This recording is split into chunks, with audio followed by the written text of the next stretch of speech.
Welcome and welcome back to the channel. कैसे हैं आप सभी। तो बात करेंगे आज की वीडियो में हम लोग सीटेट एग्जाम जो आप लोगों का 7 जुलाई को हुआ था उसका जो फाइनल आंसर की है वो कब तक आएगी, आप लोगों के रिजल्ट आप लोगों को कब तक देखने को मिलेगा, नेक्स्ट सीटेट कब होगा और इस सीटेट में आप सबके मार्क्स बढ़ सकते हैं या घट सकते हैं, इन सबके बारे में आज की वीडियो में डिटेल में डिस्कशन करेंगे। छोटी सी वीडियो होगी लेकिन इस छोटी सी वीडियो में आप लोगों को सारी की सारी कंफ्यूजन दूर हो जाएगी।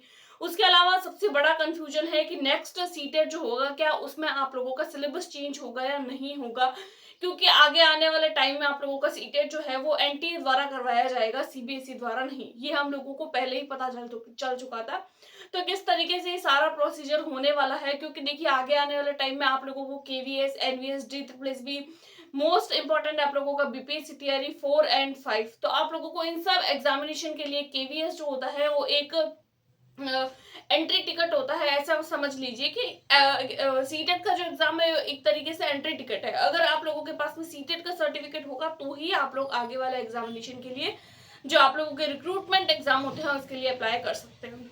तो फिर एक एक करके सारे सब्जेक्ट्स पर बात करते हैं। सबसे पहले तो बात कर लेते हैं कि आप लोगों के इसकी फाइनल आंसर की कब आएगी। तो देखिए अगर मैं आंसर की बात करूं तो आप लोगों का जो ये एग्जाम था वो 7 जुलाई को हुआ था। और जब आपका कोई भी एग्जाम होता है, स्पेशली अगर मैं सीटेट के एग्जाम की बात करूं, तो जब हमारा ये एग्जाम होता है तो उससे लगभग एग्जाम होने के लगभग 20 से 25 दिन के अंदर अंदर हम लोगों को इसकी फाइनल आंसर की देखने को मिल जाती है। तो अगर आप लोगों का ये एग्जाम 7 जुलाई को हुआ है तो मोस्ट प्रोबेबली आप लोगों का है कि 20 से 25 तारीख के बीच में आप लोगों को आंसर की देखने को मिल जाएगी। अब आज आप लोगों की 18 तारीख हो चुकी है, तो आज से यानी कि परसों के बाद में आप लोगों को कभी भी जो है वो इसके आंसर की देखने को मिल जाएगी। तो आप लोग इस बात को लेकर टेंशन में मत रहिए कि आप लोगों के आंसर की कब आएगी। तो आप लोगों को जल्दी ही इसके आंसर की देखने को मिलेगी, यानी कि परसों के बाद में आप लोगों को 20 से 25 तारीख के बीच में लगभग कभी भी आप लोगों को देखने को मिल सकती है।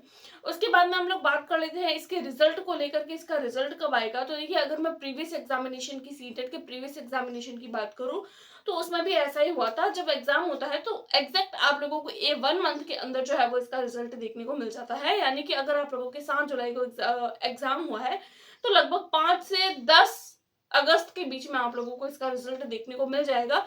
क्योंकि ऐसे कैंडिडेट जो आगे आने वाले जो रिक्रूटमेंट एग्जाम है उसके लिए प्रिपेयर कर रहे हैं, तो उन लोगों के लिए ये एग्जामिनेशन इसको पास करना बहुत ज्यादा इंपॉर्टेंट है। तो उनके ज्यादातर कमेंट्स यही देखने को मिलते हैं कि इसका रिजल्ट कब तक आएगा। तो आप लोग टेंशन फ्री हो जाइए, आप लोगों को जल्द ही इसका रिजल्ट देखने को मिल जाएगा। लगभग 5 से 10 सितंबर अगस्त के बीच में, 5 से 10 अगस्त के बीच में आप लोगों को इसका रिजल्ट देखने को मिल जाएगा। राइट, अब हम लोग बात करेंगे कि आप लोगों के क्या इस एग्जामिनेशन में आप लोगों के मार्क्स बढ़ेंगे या घटेंगे। देखिए घटने के चांसेस तो नहीं रहते हैं, क्योंकि देखिए एक तो आप लोगों के अभी तक फाइनल आंसर की नहीं आई है। आप लोगों ने अपने जो भी मार्क्स चेक किए होंगे वो चेक आप लोगों ने कोई ना कोई कोचिंग से या फिर आप लोगों ने यूट्यूब चैनल से या फिर खुद से ही आप लोगों ने जो भी आप लोगों ने नोट्स वगैरह बनाए हैं वहां से आप लोगों ने अपने अपने आंसर्स को चेक कर लिया होगा। बाकी सारे सब्जेक्ट्स के आंसर तो हम लोगों को समझ आ जाते हैं कि हमारे कितने सही हुए हैं कितने गलत हुए हैं। लेकिन हम लोगों को मोस्ट गड़बड़ कहाँ लगती है वो होती है हमारे पेडागोजिकल सब्जेक्ट्स में। एंड हम लोगों के जो आप लोगों का जो पेडागोजी वाला होता है, सीडीपी वाला जो पोर्शन होता है, क्योंकि उसमें जो होता है वो हर किसी के अपने आंसर्स अलग होते हैं, हमारे आंसर्स अलग होते हैं, और जो कोचिंग्स वाले होते हैं उनके आंसर्स अलग होते हैं, और जो चैनल्स वाले होते हैं उनके आंसर्स अलग होते हैं, एंड सीबीएसई द्वारा दिए गए जो आंसर्स होते हैं वो अलग होते हैं। तो हर बहुत सारे क्वेश्चंस में आप लोगों को जो है वो डिफरेंसेस देखने को मिलते हैं। तो ऐसे में जो फाइनल आंसर की आती है उसमें आप लोगों को 2 से 3 मार्क्स का जो है वो डिफरेंसेस जो है वो देखने को मिलते हैं। अब बहुत सारे कैंडिडेट ऐसे हैं जो, अब क्योंकि देखिए जैसा कि हमको पता है कि हम लोगों को 90 नंबर लाने होते हैं इस एग्जाम के लिए, 90 मार्क्स। अगर हम लोग जो है वो जनरल कैटेगरी से है तो 90 मार्क्स लाने हैं, और अगर हम किसी अदर कैटेगरी से है तो हम लोगों को मार्क्स लाने होते हैं इसके लिए 82 मार्क्स लाने होते हैं। तो ऐसे में मोस्ट प्रोबेबल जो होता है वो ऐसे ही होता है कि ऐसे कैंडिडेट जो अपने 90 के आसपास है, यानी कि 90 से मान लीजिए उनके 2 मार्क्स कम है, या फिर 90 से उनके मान लीजिए 3 मार्क्स कम है, तो हो सकता है कि वो जो है वो 90 तक पहुंच जाए। लेकिन ऐसे कैंडिडेट जिनके 70 मार्क्स है तो उनको लग रहा है कि 70 से हमारे 90 हो जाएंगे, तो ऐसा पॉसिबल नहीं है। 70 मार्क्स से 90 मार्क्स कभी नहीं होंगे। हाँ, ऐसा हो सकता है कि 90 आप लोगों को लाने हैं, आप लोगों के 89 बन रहे हैं, हो सकता है फाइनल आंसर की मैं आप लोगों को एक दो आंसर हो, क्योंकि जब हम आंसर्स चेक करते हैं तो एक दो क्वेश्चन आंसर हम लोगों को आगे पीछे देखने को मिल जाते हैं। तो हो सकता है कि आपके 2-3 मार्क्स बढ़ के ऐसे आप लोगों के 90 मार्क्स हो जाए और आप पास हो जाए। ऐसे कैंडिडेट जो जस्ट बॉर्डर लाइन पर है, जैसे 90 मार्क्स लेकर आने हैं तो 90 से 1 या 2 मार्क्स कम है या 1 या 2 मार्क्स ज्यादा है, या ऐसे कैंडिडेट जो कैटेगरी से हैं और 82 मार्क्स लाए हैं, तो 82 मार्क्स में उन लोगों की एफर्ट तो 80 है या फिर 83 है, 84 है, तो ऐसे कैंडिडेट जो है वो उनको अपने जो है वो फाइनल आंसर की का वेट करना चाहिए, क्योंकि हो सकता है कि उनके मार्क्स बढ़ जाए और वो लोग पास हो जाए। और ऐसे कैंडिडेट जो 70 पर है, 60 पर है या फिर 90 मार्क्स से, यानी पासिंग मार्क्स से बहुत ज्यादा कम है, तो ऐसे कैंडिडेट को अपने नेक्स्ट एग्जामिनेशन के लिए प्रिपेयर करना चाहिए। अब हम लोग बात कर लेते हैं कि आप लोगों को कौन कौन से एग्जाम के लिए कितने कितने पासिंग मार्क्स की जरूरत रहती है। तो देखिए, जो सीटेट के जो कैंडिडेट होते हैं, अगर आप लोग एज अ जनरल कैटेगरी अगर आप लोग फॉर्म फिल करते हैं, तो आप लोगों को मार्क्स लाने होते हैं 90 नंबर आप लोगों को जो है वो मार्क्स लेकर आने हैं एज अ जनरल कैटेगरी। और अगर आप लोग SC ST OBC कैटेगरी से हैं, किसी न किसी कैटेगरी से अगर आप लोग बिलोंग करते हैं, तो आप लोगों को 82 मार्क्स लाने होते हैं। लेकिन अगर आप लोग किसी, जैसे मान लीजिए आप लोग बिहार का कोई भी पेपर दे रहे हैं, BPSC का पेपर दे रहे हैं, DSSB का पेपर दे रहे हैं, और मान लीजिए आप लोग जो है वो यूपी का कोई पेपर दे रहे हैं, तो अगर मान लीजिए आप लोग बिहार का पेपर दे रहे हैं और अगर आप बिहार से ही हैं, तो आप लोगों को 82 मार्क्स चाहिए अगर आप लोग कैटेगरी से हैं। और अगर आप लोग बिहार के बाहर के हैं और अगर आप लोग बिहार के मान लीजिए आप लोग जो है वो राजस्थान से है और आप लोग बिहार का पेपर दे रहे हैं, राजस्थान में मान लीजिए आप लोगों को OBC काउंट किया जाता है, लेकिन अगर आप लोग बिहार का पेपर दे रहे हैं, तो वहां पर आप लोगों को एज अ जनरल कैंडिडेट जो है वो माना जाएगा और आप लोगों को वहां पर जो है वो 90 मार्क्स लाने होंगे। सबसे ज्यादा कंफ्यूजन इन्हीं मार्क्स को लेकर रहती है, तो आप लोग अपने कंफ्यूजन को दूर कर लीजिए। जैसे यही बात आप लोगों के DSSB के लिए फॉलो होती है।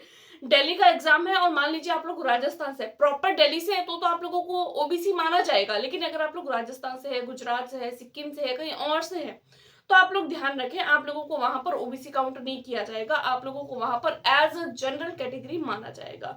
तो इस बात का आप लोग ध्यान रखें कि आप लोगों के कितने कट ऑफ मार्क्स है और कितने आप लोगों को चाहिए। अपनी अपनी कैटेगरी वाइज आप लोग चेक कर लीजिए, क्योंकि लास्ट टाइम का जो BPSC का एग्जाम हुआ था उसमें बहुत सारे कैंडिडेट की जो है वो गड़बड़ हो गई थी। सीटेट का जो है वो आउट ऑफ बिहार के कैंडिडेट थे, और जब उन लोगों को पहले जो है वो ले लिया गया, लेकिन बाद में उन लोगों को वापस अपनी सीट से हटा दिया गया। तो ऐसे बहुत सारे कैंडिडेट होते हैं जिनको बाद में पता चलता है कि वो लोग एलिजिबल थे ही नहीं। तो आप लोग अपनी अपनी एलिजिबिलिटी को चेक करिए, क्या आप लोगों की एलिजिबिलिटी है, और उसके बेसिस पर आप अपने जो भी रिक्रूटमेंट एग्जाम है उसके लिए अप्लाई करिए। राइट, अब हम लोग बात कर लेते हैं आप लोगों के नेक्स्ट सीटेट कब होगा। तो देखिए, जब भी हम लोग ऑफलाइन पेपर देखते हैं, तो ऑफलाइन पेपर में हम लोगों को ये एग्जाम जो है वो साल में 2 बार देखने को मिलता है। एक आप लोगों का होता है जुलाई अगस्त में, और दूसरा होता है आप लोगों के दिसंबर और जनवरी में। जब जुलाई में पेपर होगा तो दिसंबर में देखने को मिलता है, अगस्त में पेपर होता है तो जनवरी में पेपर दिखता है। तो ऑब्वियस हो जाती है, ये बात तो क्लियर है, अगर ये पेपर आप लोगों का जुलाई में हुआ है, तो आगे आप लोगों को ये पेपर जो है वो दिसंबर में देखने को मिलेगा। अब हम लोग बात कर लेते हैं आप लोगों के नेक्स्ट सीटेट में सिलेबस चेंज होगा या नहीं। तो देखिए, अभी तक के हम लोगों ने जितने भी सीटेट के पेपर देखे हैं, तो 2011 से सीटेट का पेपर होता आया है, तब से लेकर 2024 तक आज तक हम लोगों को सिलेबस में किसी भी प्रकार का चेंजेस देखने को नहीं मिला है। चाहे पेपर हम लोगों के ऑफलाइन हुआ हो, चाहे पेपर हमारा ऑनलाइन हुआ हो, किसी भी कंडीशन में पेपर होता है, कभी भी हम लोगों को इसका सिलेबस चेंज नहीं देखने को मिलता है। तो अगर हम लोगों ने एक बात एनालाइज करी हो, तो हम लोगों ने एक ही बात को एनालाइज किया है, अच्छे से देखा है कि हम लोगों को सिर्फ एक चीज में डिफरेंसेस देखने को मिलते हैं, वो होते हैं आप लोगों के डिफिकल्टी लेवल। जैसे जैसे आप अपने नेक्स्ट एग्जाम की ओर आ रहे हैं, तो आप लोग देख रहे हैं कि आप लोगों की जो सीटेट का पेपर है उसका डिफिकल्टी लेवल काफी ज्यादा बढ़ाया जा रहा है।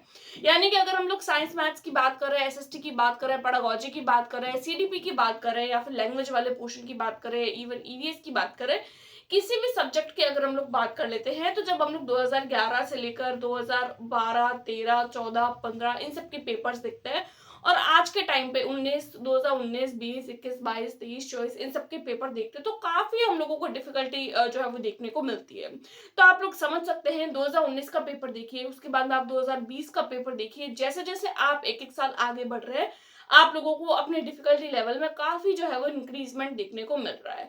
तो इससे आप लोगों को एक बात समझ में आ गई होगी कि आप लोगों की सिलेबस चेंज नहीं होता है, बट अगर आप लोगों ने इस बार का सीटेट का पेपर देखा हो, हम लोग इतने सालों से सीटेट का पेपर देख रहे हैं, आप लोगों को हमेशा जो है वो 8th लेवल का सीटेट का पेपर देखने को मिलता है।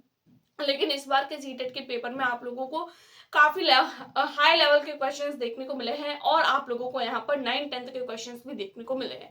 तो काफी लेवल जो है वो आप लोगों का इंक्रीज कर दिया गया है। इस बार की जो सीटेट होगा वो आप लोगों का काफी हाई लेवल के क्वेश्चंस होंगे।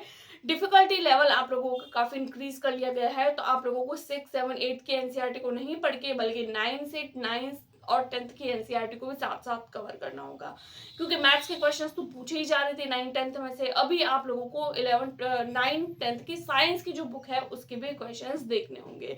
साथ ही साथ आप लोगों को अपने डिफिकल्टी लेवल और जो क्वेश्चंस का जो एक मैनर है उसको इंक्रीज कर दिया गया है। तो आप लोग ज्यादा से ज्यादा क्वेश्चन प्रैक्टिस करिए।